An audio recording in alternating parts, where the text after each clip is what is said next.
السلام علیکم دوستو، میرے ایک عزیز ہے جو ایئر فورس میں ملازمت کر رہے تھے۔ وہاں ان کی ملاقات ایک عاشق رسول صلی اللہ علیہ وسلم سے ہوئی، جن سے یہ راز ان کو معلوم ہوا، اور انہوں نے خود مجھے بتایا کہ میری زندگی پہلے کی بہت عجیب تھی، لیکن جب میں نے مصمم ارادہ کیا اور محبت سے درود پاک کا ورد شروع کیا، اور جب زندگی میں پہلی دفعہ 1,00,000 درود پاک گن کے پورا کیا، تو ایک خواب دیکھتا ہوں کہ میں کہیں محو سفر ہوں اور میرے سامنے ایک نہایت غلیظ نالہ ہے، اور اس نالے کے اس پار بہت سہانی سرسبز اور جنت جیسی دنیا ہے۔ خیر، میں نے جیسی تیسی کر کے بہت مشکل سے وہ نالہ پار کیا اور اس پار پہنچ گیا۔ جب میں نے پیچھے دیکھا تو وہی نالہ جس میں غلاظت تھی، وہ نہایت صاف شفاف نہر میں تبدیل ہو چکا ہے، حتیٰ کہ اس بہتے پانی کے نیچے رنگ برنگ کے پتھر تک نظر آ رہے ہیں،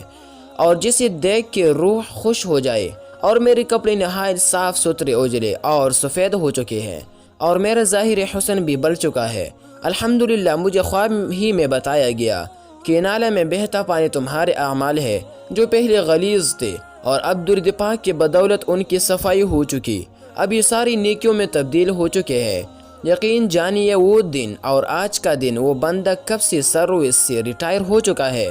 آج بھی ان کا درود پاک کا ورد جاری و ساری ہے، اور بہت سے جوان لڑکوں کو درود پاک کی ورد کی لذت سے روشناس کرا چکے ہیں، اور آج اس بندی کے روحانی کیفیت ماشاءاللہ کمال کے ہے، اور اس بندی کے دل و دماغ اور روح اس پاک ورد یعنی رسول اللہ صلی اللہ علیہ وسلم پہ درود پاک کے بدولت روشن ہے۔